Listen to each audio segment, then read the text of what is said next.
Off and rolling, off and running. Here we go, running right ahead, moving forward as we are apt to do here at Taylor Neely Show. Welcome to a solo pod, solo ep of Taylor Neely Show. Here we're doing it. We're sitting here in my apartment. Not much more longer left in this apartment, if I'm going to be honest. I got approved for an apartment in Austin, Texas. And so I am moving there. Sorry, I'm just adjusting this arm. It doesn't want to sit still. Sometimes things don't want to sit still though.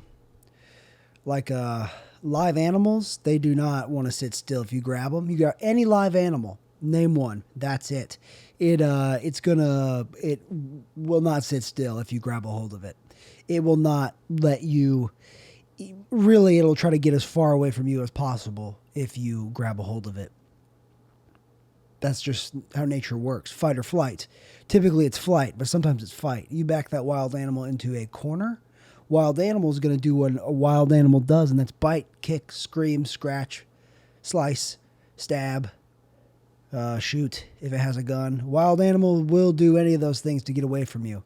Because a wild animal, it's life or death in the woods, in the jungle, in the canyon, in the soil. Wherever that wild animal is going to fight for its life and fight for its right to party. The Beastie Boys, when they wrote that song, Fight for Your Right to Party, it can mean a lot of different things. And I interpret it as if I'm a field mouse and a farmer grabs me, he's holding me, I'm going to bite, scratch, kick, punch, judo twist, Japanese necktie. I'm going to do any of this just to escape and live my field mouse life. How are we doing? How's it going? Good to be here. Another solo episode. People keep saying, can he keep doing it? Yes, he can. He can. It just takes a little practice, a little trial, a little tribulation. But if you keep on trucking, keep on chugging, keep on moving down the line, you will eventually find some kind of flow within the things you're trying to do. At least I am. I'm almost a month back after that nasty relapse where I went to the emergency room. And I don't think I've been able to really I think whenever I've talked about it on podcasts, I haven't really, I kind of, not with my friends, but when I'm with my friends, I feel like I can, it's hard for me to, I feel like I put a wall up when I talk about it. It's hard for me to really, really convey how awful it was. It was pretty terrible, but I guess I have this idea in my head of I'm going to tell these people about it and I'm going to cry. It's going to be this emotional thing. And, I'm where I'm at. I'm grateful to be alive. It was really horrible. I'm grateful every single day so far, but I'm not even a month past it, really. It's 27 days past it. But, haven't done any hard drugs since then. I have been doing little mushroom microdoses, but nothing else. And I'm being honest and serious about that. Not a single other thing. And I'm feeling good. I'm feeling focused. I'm really just focusing on work, doing work and comedy and this and, just keep on trucking, keep on moving along, pulling that little red wagon of priorities behind me and checking them off a list. I am moving to Austin, though.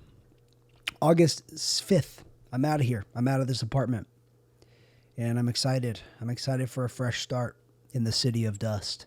Austin, the city of armadillos, the city of taco trucks and 6th Street late at night.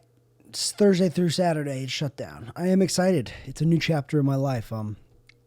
I feel like maybe not, but at least Atlanta, I feel like I've gotten everything I can out of Atlanta. I'm ready to go on to the next thing. Atlanta's not where I want to be forever. I'm not from here. I only moved here for acting, and I'm not doing that anymore. And I started doing comedy here, so I will forever have, Atlanta will always hold a special spot in my heart. But there's a lot I don't like about this city, and there's a lot I did like about Austin, and I'm excited to go there and really give this comedy thing a shot in Austin. Austin obviously has Killed Tony, and Joe Rogan is there, and Shane Gillis, Tom Segura, and the Comedy Mothership. And there's other reasons to move too, though. But it's impossible for me at this point to ignore what's going on there, which is a lot. It's like the Hollywood of comedy right now. I'm going to turn the air on. It's a little hot.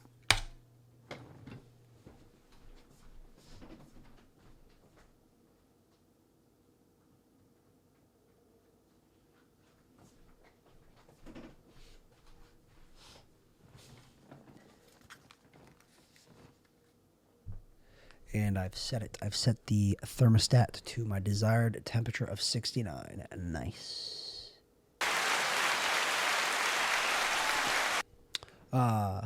It's a good temperature though. I usually have my thermostat set to 69. Recently, I've been going to 68 though, having it a little bit cooler because I like in the middle of the night. I like to be under my covers. You know, when I was a kid, my parents, the house I grew up in, either the AC, my parents didn't crank the AC, or the AC just didn't get everywhere in the house super well. But like I would be in my sheets and I would be hot growing up. And now that I'm an adult, my apartment, I'm under the covers. I'm wearing long sleeves in the summer and the inside. Okay. I pay for my electric. And so I'm gonna, but in an apartment, it's really not that high. It's like $60 a month usually. It's been like 80 before, and that's high, but it's never 100. Cooling a house is more expensive, is all I'm saying. But I am excited.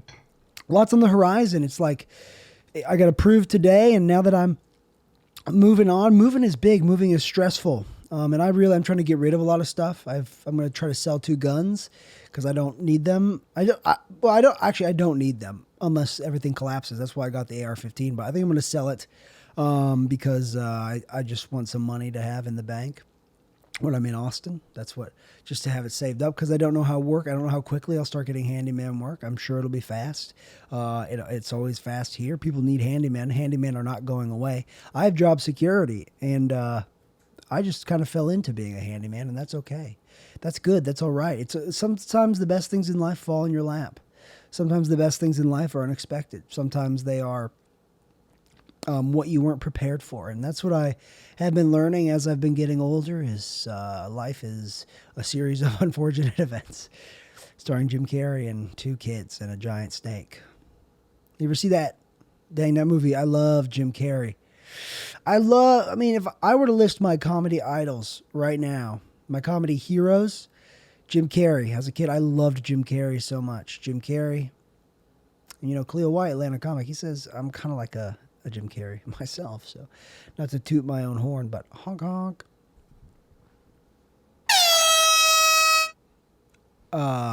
Chris Farley. Obviously, who isn't a fan of Chris Farley? And who else? Stand-up comedy. Well, that's like comedic actors, though. Comedic actors. There's those 3. Will Ferrell. Will Ferrell's there. Comedic actor. Dana Carvey has kind of become one. Dana Carvey certainly has kind of. As a kid, though, there are only a select few. But as I've gotten older, more have gone on this list because as I've gotten deeper in comedy, I like certain people for different things. If I'm listing old comics, Steve Martin. I watched, The Jerk. Steve Martin, The Jerk. That's an incredible movie. Chevy Chase. So those are like my classic. Richard Pryor, classic example. He's very. And I have this weird thing where I'm proud of considering Richard Pryor a comedy hero of mine because I'm a white guy. He's a black guy. Look at me being so open-minded because a black guy is my hero. And that's some bullshit I need to let go of probably, or not. Maybe everyone's kind of like that. Do you think when a black guy looks up to a white guy in some way, he's like, I'm being pretty progressive right now. Is that something I'm making up or is that something other people feel? Because I feel a lot of things, and as I've gotten older, I've realized a lot of people feel a lot of the same things I'm feeling. Like if I'm feeling something, I bet other people are feeling it too. I'm not alone in any of the feelings I have in my heart and in my mind and in my brain. And I do wonder sometimes, is my brain the same as other people's?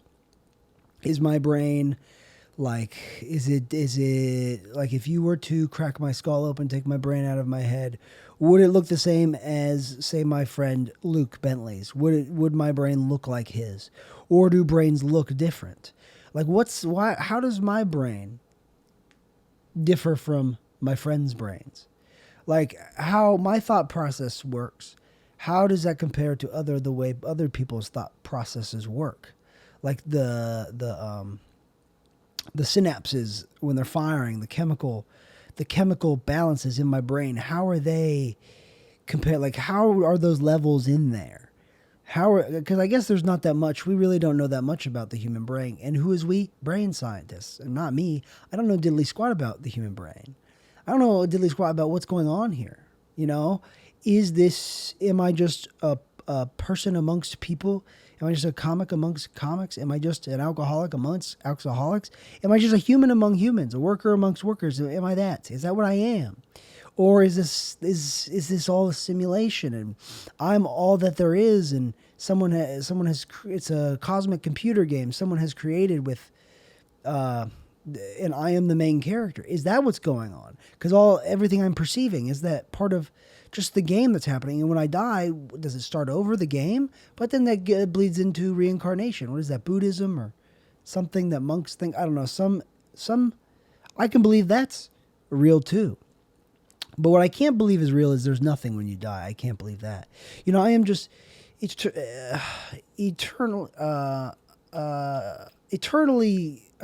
fascinated by this consciousness, my soul, what's going on inside beside my blood and guts. That's cool. That's the physical realm. That's what's going on right now, right here. I can feel it. I can feel my hands. I can feel my face. I can feel my upper lip sweating. I can feel all this stuff, but then there's something going on in here, inside, in the middle of my brain. Maybe I feel like my soul, it's got to be in my brain, like in the back, I think, is where it might be. Oh, there's a spider on the floor. Or is it a cricket of some kind? I don't know, but I got to let him go because we're doing a podcast. And, you know, sometimes the podcast takes priorities. There's a cockroach in this apartment somewhere. The other night, he was up on the molding out to on my window that looks out to the parking lot. He crawled in there, and then he fell on the floor, and then I tried to smash him, and then he got away. And I couldn't find him. And so I figured, let him go, stop looking for him, because it was late. I had to go to bed, and I don't want to look for him. And, you know, he may pop up again, or he may have crawled into someone else's apartment. I would prefer if he did. I would not like to be the one that has to be the bearer of the hands that kill to that cockroach. But sometimes you got to be. Cockroaches are gross. Bugs are gross. Let's be honest. Bugs are cool. Me and Angel went to the spider museum, the spider exhibit at the Fernbank Museum. We went to that. That was cool. That was fun. But, you know, spiders are creepy crawly. They crawl. I don't want them. Because the cockroach did. He jumped down on me. I was like, oh. I did scream. It made me cry out because it frightened me. I don't like, they just like, that's how it's like, yuck. Because they're gross. It's like, they don't have bones. What are their guts like? Do they have little, like a stomach? And they're so small. Their stomachs are so small. Everything about them is so small. And yet they exist in this world. Cockroaches do. Big bugs. Small bugs. And bugs used to be bigger, I guess. Dinosaur times, you try to argue with me that bugs weren't bigger. Gravity was heavier, though. I do think that's a true thing. I don't know much about dinosaurs. They aren't my number one interest. Let's see, what would be my special interest of not comedy? It's golf, obviously, but if it weren't comedy, weren't golf, if we're excluding those things, my special interest would be my hobby. Cars, I really like cars. I think cars are really cool. Old cars from the 90s, used cars, for some reason, are so exciting to me. I like the idea of a used car. I don't know, like a good used car. A good used Honda Accord. Late 1990s to early 2000s. A Honda Accord from them, they run forever. Here's my advice to anyone if you're ever going to get a car. A used car. Get a Honda. Late 90s, early 2000s. Get a Honda. It will go and go and go. A Honda CRV if you need something bigger. Heck, a Honda Pilot. Those Honda Pilots, a Honda Odyssey. They have it all. Not the Honda Ridgeline that's not a truck. That does not count as a truck, unfortunately. I drive a truck. I drive a GMC Sierra. All Terrain 2016. That's a truck. All-wheel drive. Four-wheel drive. I've got four-wheel drive. The reason the Honda Ridgeline is not a truck is because it's front-wheel drive. All-wheel drive, but it's front with a front-wheel bias. The engine is mounted transversely. You don't have a drive train or whatever. I forget what it's called. The thing that spins and that connects the rear diff to the transmission. You don't have that it's not the same in a Honda Ridgeline as it is. I am excited to finally. I mean, my truck does real truck stuff all the time, and for work because I'm a handyman, Atlanta's best. But I am excited to hitch a trailer with all my whole entire apartment packed up in the trailer, and we're gonna haul it all the way to Texas. I am excited to finally tow something with my truck. I'm gonna tow something with my truck. I get a lot of pride out of when I fill my truck bed up with wood, or I fill up my truck bed with more than just my tools. It's like I'm doing real truck stuff today. And I need my truck, and we're a culture obsessed with big cars and big SUVs and big trucks, and I see why. A big truck it feels good driving down the road, being the biggest one. Everyone gets out of your way. It feels good, And I don't have gigantic tires and wheels or truck nuts or anything. I would consider lifting my truck and putting slightly bigger tires on it, though. I think I like that. There's a good look to that. There's an extreme, Part of me wants to get an exhaust, make it a little bit louder, but people hate that. But here's the thing. The reason why when you have a loud exhaust, when you're driving with a loud exhaust, you do feel cool. You do feel cool. That's just the matter of fact. That's just truth. Everyone around you, they do not think you're cool. They're pissed, actually. They think you're a loser with a tiny little wiener. But take a drive on the wild side and see for yourself why people like having a loud exhaust. I'm going to get more coffee. I do this every episode of the podcast. I get up and I pee or I get more coffee, and there really is, I think it's just what happens every single episode. I can't really, Sherry brought attention to it, and it just is the way I am. I drink a lot of coffee. I drink a lot of water. I pee a lot. I do lots of things a lot in my life. There's lots of things you're going to do. As you get older, kids, you're going to realize there's lots of things you do a lot. And you can't help it. It's just part of life. You grow up, and you do one thing more than once. You do one thing a lot. You go to the bathroom a lot. You sleep a lot. Half your life is spent on a mattress. 3/4 of your life is spent on a mattress. Better get a good one. I have a Helix mattress, and I like it, but there's probably better ones out there. All this stuff that's advertised on podcasts, beds, Blue Chew, hair pills, Athletic Greens, meal delivery services, they all are fine stuff. Raycon earbuds, and I've only gotten Athletic Greens. That's only something I've gotten. And I liked it, but it was too expensive. In my bed, I like my Helix mattress. I've had it for 5 years now, or so, probably. Something like that. Yeah, 5 years, and it's fine. But 5 more years, we're going to get a new one, because I think every 10 years you want a new mattress. It's paid off, though. I paid off my mattress. I do need to get my finances under control, though. My finances are not great, and I try. Actually, I am better about saving. This week, I haven't eaten out once. I've been eating in. I've been packing my lunch, trying to save money, working more. And as a reward, I'm golfing tomorrow with my friend Sean. My friend Sean, who took me to the emergency room. And I have a debt of gratitude to Sean for the rest of my life for doing that, because I could have had a seizure and I didn't. I'm going to fill up on some coffee. I'll be back.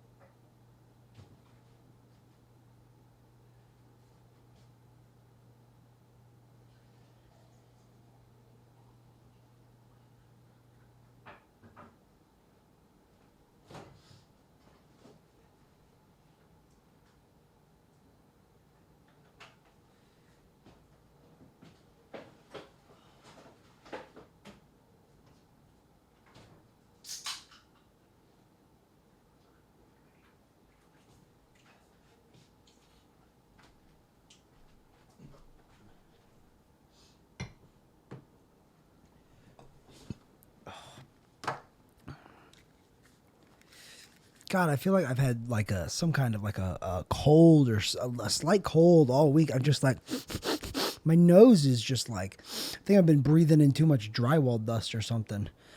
That can't be good, but I usually wear a mask when I do drywall work.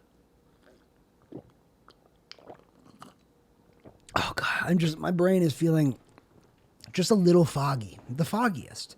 I haven't the foggiest when my brain feels foggy. It just feels slow, tired. I've been working a lot this week. I'm kind of proud of myself. I've been not proud of myself, but I'm just happy with my productivity this week. I've been doing more. I've been writing more. More so last week than this week, but I've been writing more. I've been doing more, like every open mic I can. I've been getting up a little bit earlier, doing things in the morning. I applied for the apartment, got approved for the apartment. I've been doing a lot. There's just a lot I've been doing. And I think that's good for me to be doing a lot. I'm golfing tomorrow with my friend Sean. I'm on a show tomorrow night. Oh, I thought I was going to be on a show tonight, and I got tricked.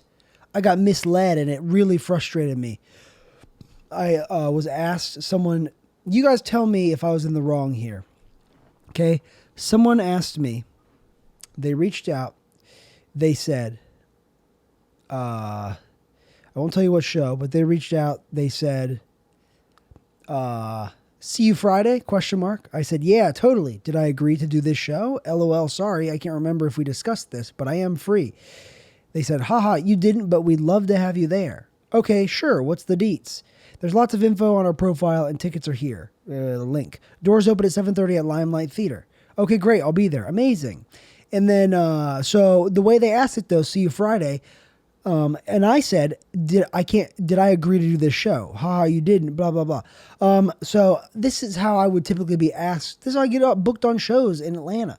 Usually someone's like, hey, you want to, see you Friday, and it's a show, so I'm assuming I get asked to do shows all the time, so this just felt like them asking me to do their show.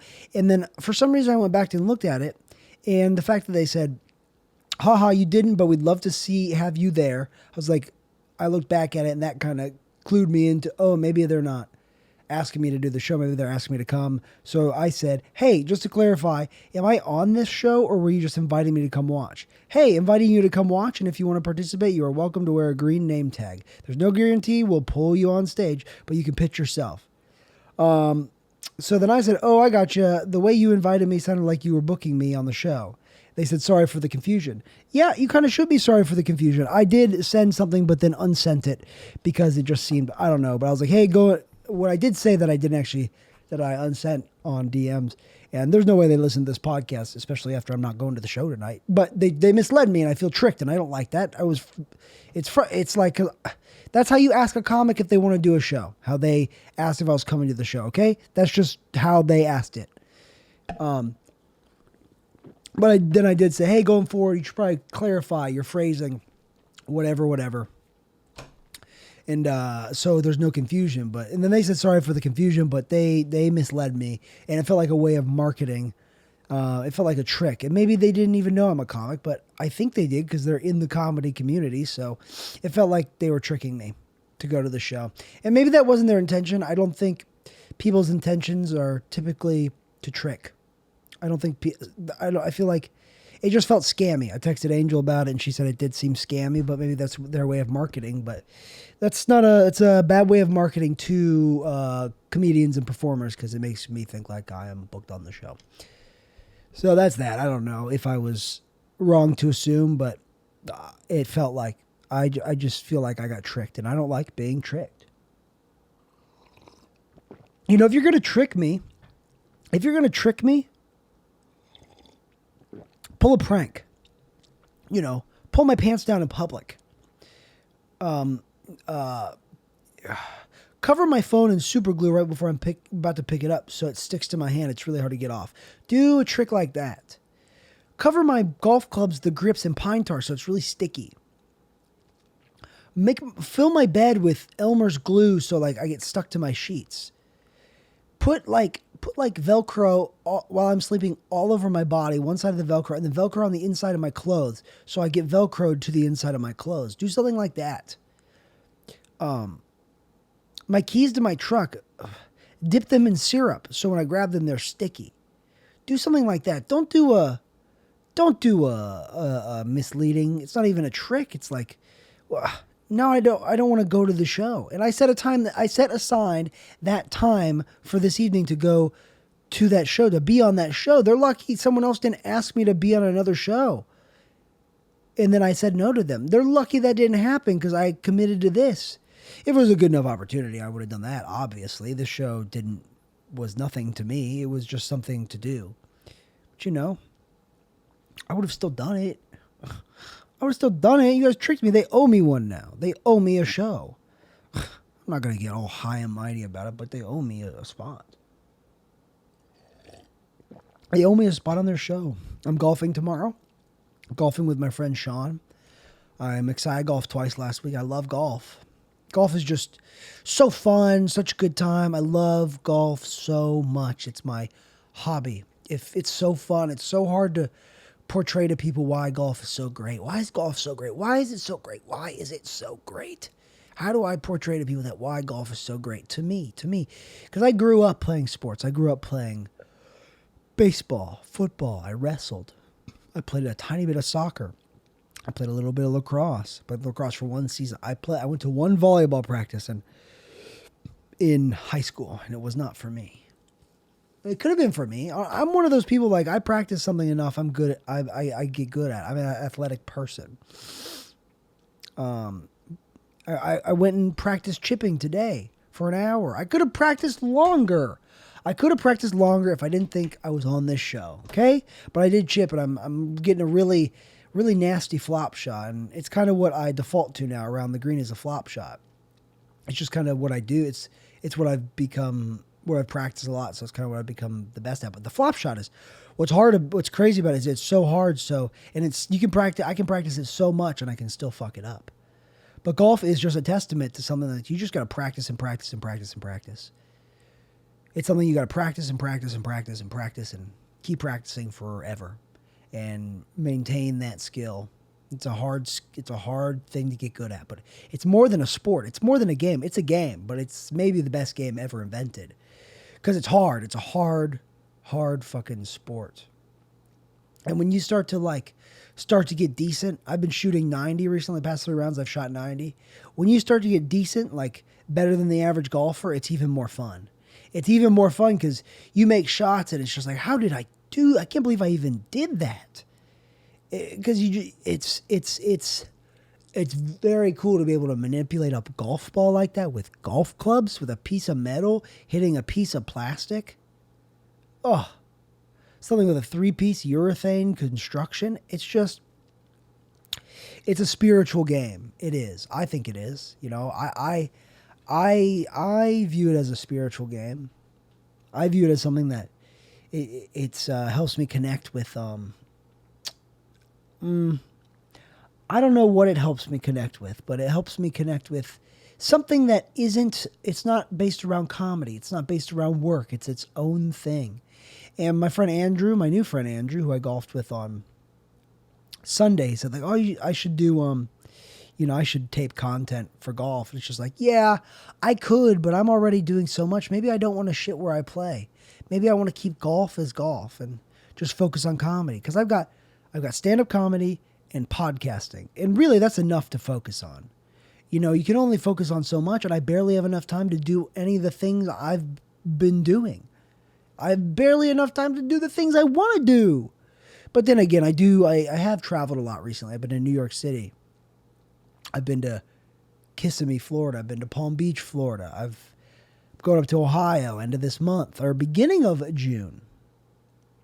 I'm going to New York end of June. I'm going to Vegas end of July. I've never been to Vegas. Las Vegas is crazy, apparently, but it seems like fun. I'm excited. I think it's going to be fun to be in Vegas with Angel, who I love a lot.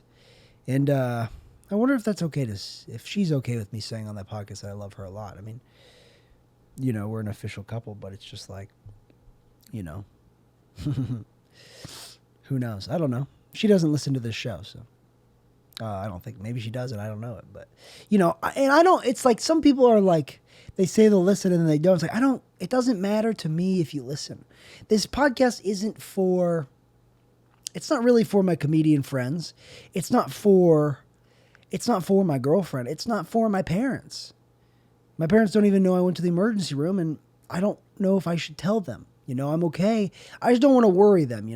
But that's kind of what kept me drinking that whole week was Angel was in Italy, and I just didn't want to I didn't want to worry her. I didn't want to worry anybody. I never want to worry anyone. I don't want to burden anyone. And that's kind of cliche and kind of gay to say is I don't want to burden you, which is selfish. It's selfish to think that. Which I know I'm selfish, but or maybe I'm not. I don't know. I do think. I mean, I just worry about getting the things done that I need to get done. My needs, I put those before a lot of other needs. But one thing AA did teach me is to be nice.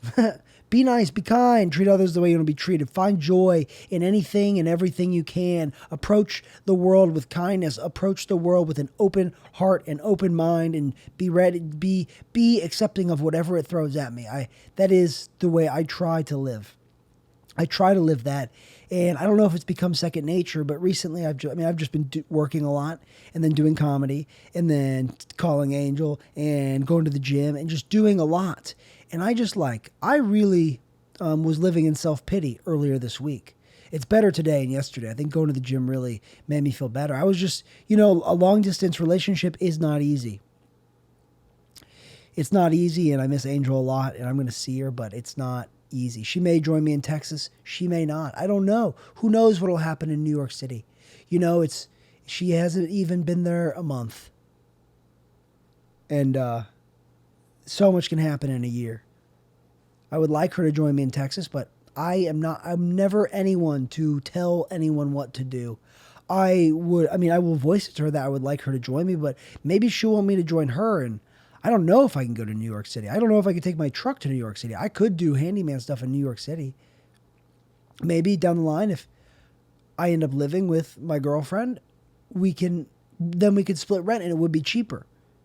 But I couldn't come up to New York City and get a place. I couldn't. I don't think New York is for me. We'll see. I am excited for Austin, though. I am excited for Austin. I'm excited to have a truck in Austin. I am a truck guy. I think I'll be a truck guy for the rest of my life. I think I will, if I'm being honest. If I'm being true. It's easier. It's utilitarian. It does what I need it to do. It is nice being in a big vehicle. I guess I will miss Atlanta in some way or another. I'll miss this apartment's been good to me. Atlanta's just been very hard on me. Or I've been hard on myself in Atlanta. I've made sobriety hard for here. I'll break it down honestly and truthfully about why I'm excited to move. I'm excited for a fresh start because sobriety has been something I've very much struggled with in Atlanta. Drinking, doing hard drugs, and Atlanta feels a little poisoned for me in that regard. It feels a little tainted for me in that regard, and that's by my own doing. And that's by my own choices and decisions to drink again and get fucked up again. But and it's not lost on me that oftentimes people talk about making a geographic decision in sobriety. And moving will not cure my alcoholism. Moving will not keep me sober. I'm still stuck with me. I still have to live with me. But I don't know, going to the emergency room kind of did. It is like I have no interest in drinking right now, but I'm an alcoholic, and my track record, I can't fool myself and say, this time, I really mean it, like forever. I really mean it forever. I can't say that, but I do. I do know forever I can't drink. I can't drink successfully. I'm not convinced I will ever be able to drink moderately ever again. I have no interest in trying that. It sounds hard and impossible, and alcohol affects me differently than it affects other people. And that's what people in AA say, but it affects me in like a physical way too, differently. It just it takes away all my motivation. It just really fucks me up. It really fucks me up. And it's so weird that my brothers, they're not alcoholics. And a lot of people in my family aren't alcoholics, but there are people in my family that are alcoholics. And I just got that draw of the cards. And it's okay. It's okay. That's completely okay. That's just part of me. It's who I am. I'm okay with it. It makes me me. I I I wouldn't trade anything about me for anything else. Maybe be a few inches taller, but I don't really care. I'm 5'8". That's not short, that's not small. That's medium size. A little below average probably. But people wouldn't call me short. People have never really called me short. Out in the world amongst people, I'm regular height, compared to other people. I'm regular height. I'm not a short guy. I don't think I'm a short king. Oh my God, I did have a joke about short kings, and I just haven't told it in a while. I kind of took it out of the act. That's the problem with my act is it's I don't hone stuff enough. I don't know. Comedy's hard.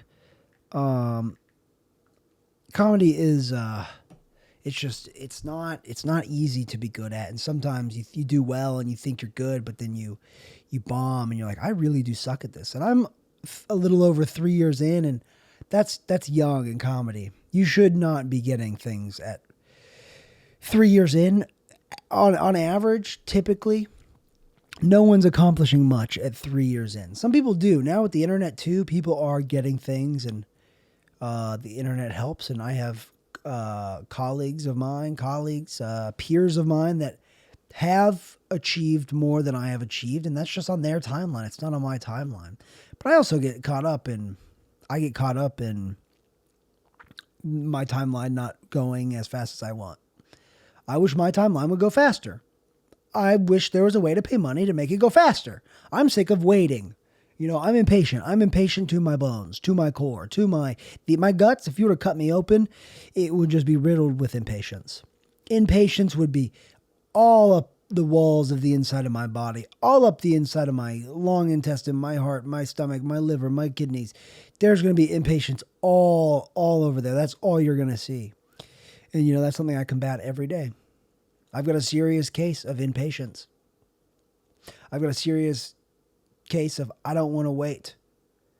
I've got a serious case of I'm not in the mood to do the things I need to do to better myself. I want what I want, and I want it now. I deserve the most with the littlest amount of work. That's what I deserve. I don't need to work hard. I need to do drop shipping and make millions of dollars. It's that simple, guys. You just got to do drop shipping. Here's my message to the younger generation. Here's my message to you, younger generation. This is what you should do. Don't go to college. Don't take out loans. Drop shipping, real estate, specifically rentals, Airbnb, everything you can. Airbnb your car, Airbnb your house, Airbnb your bathroom, Airbnb anything that you possibly can. Airbnb your plates in your house, Airbnb your shoes, Airbnb everything you can so you can make passive income. The goal is passive income that you make passively, income that you don't have to actively be working to be making. And that's why you need to be drop shipping. Go on Alibaba, go on Temu, find little rocks, like hide-a-key rocks, and buy them for $2 and flip them for $14. That's how you make a bunch of money. As Tim Dillon said, it's all drop shipping. It's what everyone's doing.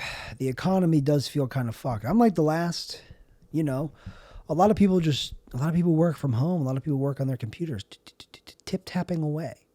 A lot of people do that, and I do not. I mean, this is kind of a job that I don't get paid for. Comedy is definitely kind of a second job that I barely get paid for. But it's more of a passion. A passion is something you might not get paid for a long time. A passion is something you got to get really good at. And then you can get paid for. Because everyone wants the dream job. Everyone that starts doing stand-up comedy, like, yeah, I'd love to be Theo Von. I'd love his life. I'd love to be Tim Dillon. I'd love to be Tom Segura. Any of those guys. Be extravagantly wealthy, but it takes 10 to 20 years to even get close to that, And I'm just riddled with impatience, and I want it all now. And I'm not going to get it now. I'm certainly not. The universe does not give me what I want when I want it, and that is how the universe works. You don't get what you want. I guess I get what I need. Did I need to go to the emergency room though? Probably not. Did I?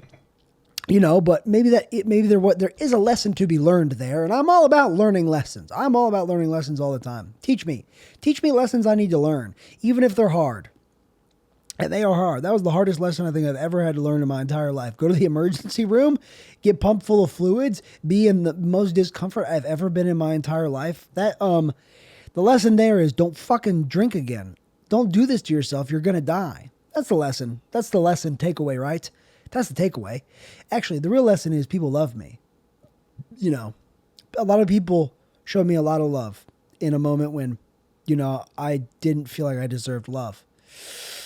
I felt like I just, I'm so shitty I treat myself like shit. It honestly is what I do. I'm so bad. I want to fight myself sometimes with how much I treat myself like shit. And I need to be nicer to myself. I need to hold myself in love. And I do love myself. But sometimes I don't. Sometimes I don't like myself. I don't like the actions I take. I don't like the torture and suffering I put myself through in regards to sobriety stuff. I've really put myself through a lot there. And I really want to be done with that. I really want to never go through that again. Right now, saying that, I don't want to go through that again. I never wanted to go through that in the first place. I never want to drink and go through any of these things. I don't want to do that. It's not fun. Not for a single second is it fun. But why do I do it? The answer is because people are like, why? Because I'm an alcoholic. That's all it is. Genetically, I have a genetic thing that causes me when I drink. I don't know what's going to happen, but it's going to be bad. I lose control of my entire life. I have no say in the matter of what's going to happen. I can bet. You put the over under. You put it in Vegas. Make the Vegas odds.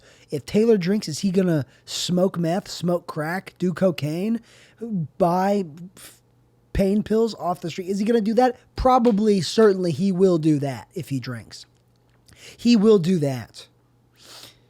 And I was testing everything for fentanyl, but that's not a fun place to be. Testing stuff for fentanyl. And it's the same story again and again. And it's like, Taylor, get it together. Taylor, stop doing this to yourself. It's like, I heard someone say on a podcast recently that self-pity is poison. And it does feel like poison.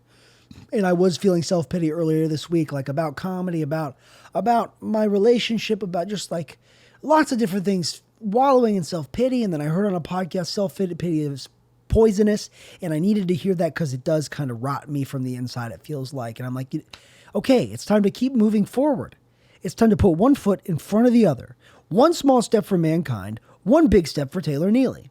That's what we're doing today. That's the attitude we have going into the next day, going into the next week, going into the next year, going into the rest of my life. We're going to try to have an attitude of gratitude, an attitude of love, an attitude of kindness, an attitude of not so much judgment. Judgment is a natural human thing. You can't help that as a human. I can't, at least. I can't help my first thoughts. I can't. I can help the second ones, though. I can observe my first ones, and then the ones that follow, I can approach them. Oh, what the heck? What the heck just happened? What the heck with my computer? There we go. It's all good. I can always try to be better every single day, better than I was yesterday. I can take all the things, the tenements, the principles, the promises, the steps of AI. I can still use those in my life. I'm not barred from using the teachings of AA in my regular life. I'm just not going to AA right now, but I'm still on a journey. I'm still on a path, looking, seeking, endlessly seeking. I feel like I've been seeking for such a long time of what to do, how to handle my own emotions, how to handle what's going on in my head, how to make sense of like the world around me, how to like just live soberly, have this emotional sobriety about the world around me.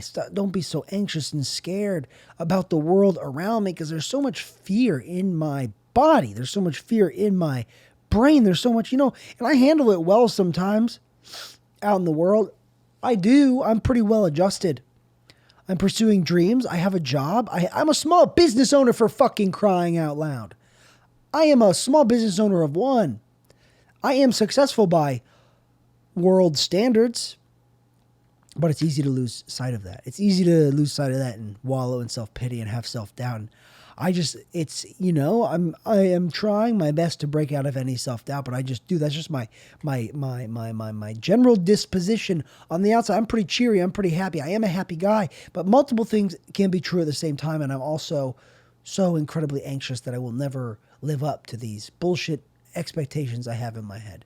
This bullshit potential that I'm going to be so rich and successful one day, and people are going to look up to me, and I'm going to be a fucking star. It's like, I need to let go of all of that and just live in the here, live in the now, live in the way of rest. This poem, God, it's so good. I'm going to read it again because it's so good. It's so good. It helps me. This book, The Way of Rest by Jeff Foster, it has helped me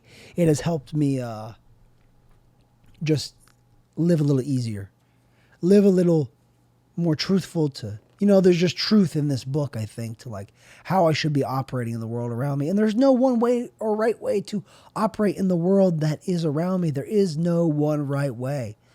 I need to let go of this like idea that I'm doing right, I'm doing wrong. I just need to do what I need to do. I know what's right. I know what's wrong. I know what it is I need to do. Usually I know what I need to do. And sometimes I don't. Sometimes I have no idea what the fuck I need to do and I feel so lost. And, I feel lost a lot of the time. A lot of the time I really don't know what I'm doing. Like, I feel like it's all going to be crumbling down at some point. Everything that's around. It's so weird to have so much self-pity and self-doubt and like worry that everything will never work out, but also be delusional in the fact that, yeah, this will definitely work out though. Comedy will definitely work out. Podcasting will definitely work out. It will all work out. I'm going to move to Austin. It's all going to work out. But it's good to be hopeful. It's good to have hope. It's easy to see the bleak. It's easy to see the good. It's easy to see all of it. And, I'm just excited for the future to learn more about like how to work in this world. And, maybe things will, in 5 years, 10 years, I think things will be drastically different. The way technology is advancing, AI especially, is kind of scary how fast it's moving. But also I don't really care about AI. It doesn't really interest me. What interests me? Making people laugh. Making people smile. Telling my loved ones I love them. Letting them know, feeling love, feeling emotions, feeling sadness, feeling self-pity, sitting in it. And it's I feel it. And it's good to feel. It's good to it's good to be able to feel, because when I'm getting fucked up, I'm drinking, I'm not feeling. I am actively not feeling. But how that works for me is I go from numbing out and not feeling to feeling the most extreme version of feeling awful I've ever felt in my entire life. Alcohol withdrawal is not, I went through alcohol withdrawal, and that is not something I recommend to anybody, because I was shaking and I was probably going to have a seizure if I didn't go to the hospital, and I'm glad I went. I'm not glad about the hospital bill, but I'll pay it. Insurance covered a good amount. I think I have $1,200 that I'm on the hook for. All in all, I think it was like $8,000 without insurance. Thank God I have insurance. Thank God. Okay, here we go, the poem. The Way of Rest, from Jeff Foster, The Way of Rest. The self-titled, the book-titled poem. The Way of Rest. Oh, sweet little boy, beloved little girl, you are so overwhelmed by life sometimes. I know, by the enormity of it all, by the vastness of possibilities, by the myriad perspectives available to you. You feel so pressed down sometimes by all the unresolved questions, by all the information you are supposed to process and hold, by the urgency of things. You are overcome by powerful emotions, trying to control or at least influence everything and everyone around you, trying to hold yourself together, trying to make it all work out somehow, trying to get everything done on time, trying to resolve things so fast, even trying to not try at all. You are exhausted, sweet one, exhausted from all the trying and the not trying, and you are struggling to trust life again. It's all too much for the poor organism, isn't it? You are exhausted. You long to rest, and that is not a failing of yours, nor a horrible mistake, but something wonderful to embrace. For the exhaustion is pure intelligence, and it says, let go, let go. Stop trying to so hard. Be present. Stop pushing for answers right now. Allow everything to rest right now. Take a sacred pause. Allow questions to remain unanswered for now. Allow space for yourself to breathe today. Allow everything to fall out of control today. Allow yourself to not be able to hold it all up today. Allow yourself to not know how to not know it all. Allow the heart to break if it needs to, and the body to ache and the soul to wake. Everything is so okay when you get down to it. So okay here. And know you are loved, little one. Know you have always been loved, long before you were named, long before you were even born, long before overwhelm came to show you the way. And that last part kind of makes me tear up a little bit, and know you are loved, little one, because I forget that people love. I don't forget that people love me, but I lose sight of it. I lose sight of it, and I just, people do. My parents, I've just, I didn't see it when I was younger, but I'm so lucky the family I come from, how much love they've showed me, how much love they have for me. And it's not perfect. My childhood was not perfect, but it was pretty darn good as far as childhoods go. There's no reason I should be an alcoholic. I was given, that's one thing I've heard someone share in a meeting though that is beautiful. It's like, or a speaker tape, like I was given every advantage in life. Grew up upper middle class, slightly upper middle class, whatever. College, good high school, good education, played sports all growing up, good friends. I was given every advantage in life, and I'm still an alcoholic. I'm still a drunk. I'm still a drug addict. It does not, this disease, it just doesn't discriminate. And I have a disease, it never gets better. Addiction, alcoholism, it never gets better. My friend Blake, my best friend, I'm going to his wedding. I was at his bachelor party recently in Palm Beach. He told me at this bachelor party that he's a PA or an RA, whatever. And he was saying like he used to not think alcoholism addiction was a disease. You got to get over it. But him being my best friend, it showed him that this is a disease. That's something it's out of my control. Part of it is in my control, but a lot of it is out of my control. I can't control that I'm an alcoholic. I can't control what happens after I drink. It is a disease. But it's also, there's a spiritual part to it that is just, it's baffling. It's baffling and confusing, and I have to go through it. I have to live with it every single day. And honestly, it is kind of cool to be able to be like, I do have this thing about me that is, I have something about me that I can't control. It's out of my hands and that I have it. But it is cool to know that about myself. It is nice too, but sometimes it's just a different way of living. It's a different way of living than my brothers have to live, than my dad has to live, than my mom has to live. But my mom's sister died she drank herself to death. And that is something that really, truly kept me going in that relapse. Was I just couldn't, I've said it before, but I have to say it again. It's just like, that's one thing that keeps me from blowing my brains out, is like, I couldn't do that to my mom, my dad, my brothers, my angel, any of my friends, my loved ones. I can't bear the thought of them having to get that text, that call, that I am dead. That is horrifying to think about. So I'm grateful to be alive. I'm grateful to be able to experience the feelings I'm feeling right now, which is just gratitude. Just help me float.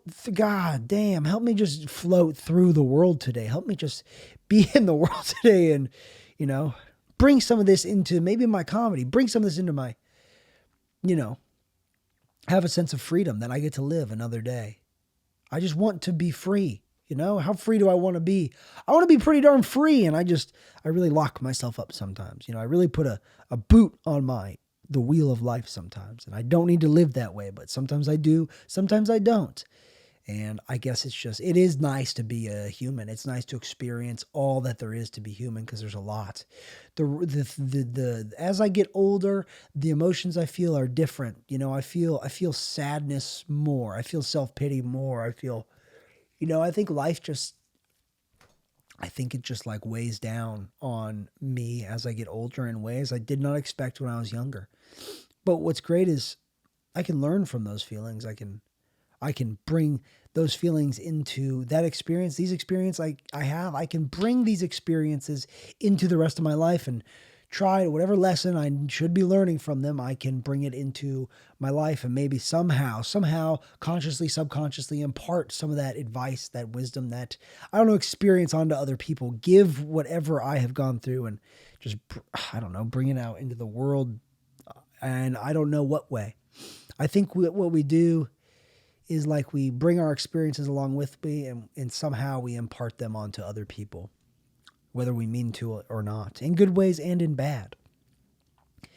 I'm just trying to be a part of society today, and the problem is I want to be a successful comedian so bad, and it's like it takes a lot of work, and that's kind of dumb to say, kind of sad to say, but you got to believe in yourself. I believe in myself, but sometimes I get down on myself. It's just, and this is a new era for Taylor Neely.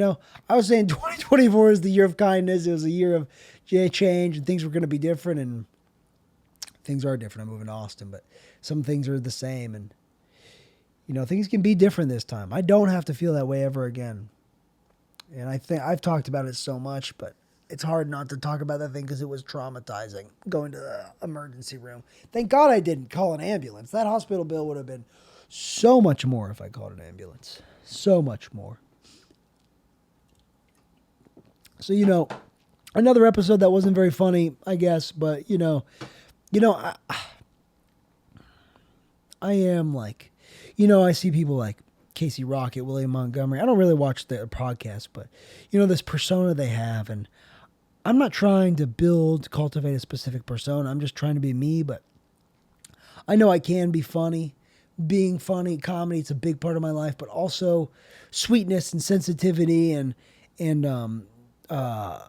feeling those kind of like those emotions that aren't funny, feeling those, that's a big part of my life too. I love reading something on Instagram. I love reading something like that, and it makes me sort of tear up because it makes me feel like just love, love in a way it makes me cry from love. I love crying from love. That's a beautiful thing. It's beautiful to feel. I love beautiful stuff. I love touching things. Oh, it feels so good touching stuff. Like touching stuff feels good. Stuff that is touching, stuff that touches my soul in a way. It feeds my soul. I need my soul to be fed. I can't be, I'm so attached to my emotions. I just feel strongly certain emotions. I feel them. And that doesn't make me special or unique. I just feel emotions on a level. Maybe I'm emotionally autistic. I don't know. Maybe my special interest is emotions. I don't know. I think I'm pretty regular as far as that goes. I don't think I have any mental illnesses. I probably do. Probably a slight touch of some stuff, but nothing major. Nothing people look at me like, that guy, he goes as Chef Boyardee every year for Halloween. I'm not that. But what I am is just another bozo on the bus. Just another guy out here in the world. I'm just another guy with bones and blood and hair and eyes and feet and all the other things that come along with that. I'm just a guy that farts too much in front of his girlfriend. I'm just a guy that, but also loves his girlfriend, loves my parents, loves my brothers. They're my best friends, and I'm lucky the friends I have. I'm lucky a lot of things in my life, how they're going. I get what's great is but it's great that I still can be like it. It's good to be grateful that I get to even have the opportunity to try to pursue a dream. I have that opportunity because so many people don't. And what do I want out of it? Sure, I want better for myself. I want to live a fun life. I like fun, but also, I want to make my parents proud. I want them to see that they raised a good kid. I want to see that they were good parents, because they were, and they weren't perfect, but they're good parents. My parents are good parents. My mom and dad are good people.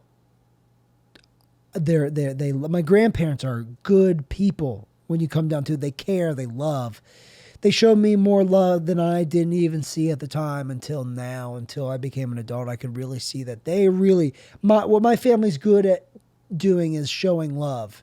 And not just like, oh, I love you, but like just laughter and spending time together, quality time together. My family has made an effort to be a family.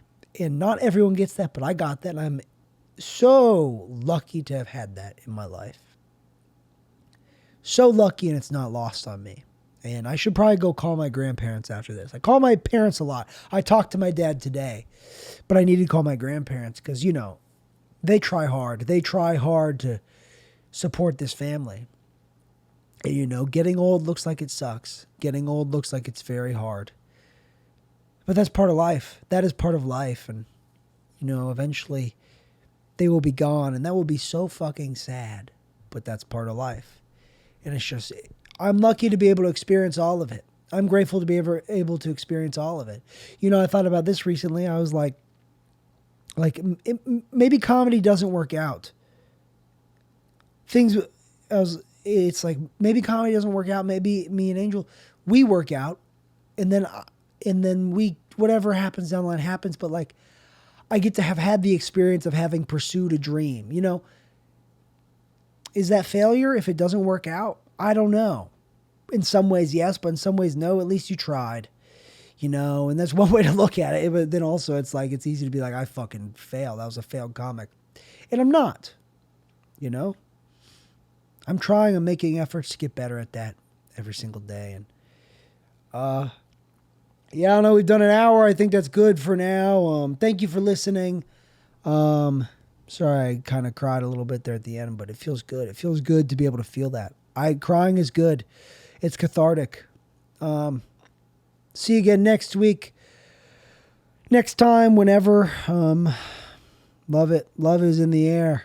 Love you guys. I appreciate all of you. I feel good. I'm hopeful. I'm excited. The future is bright.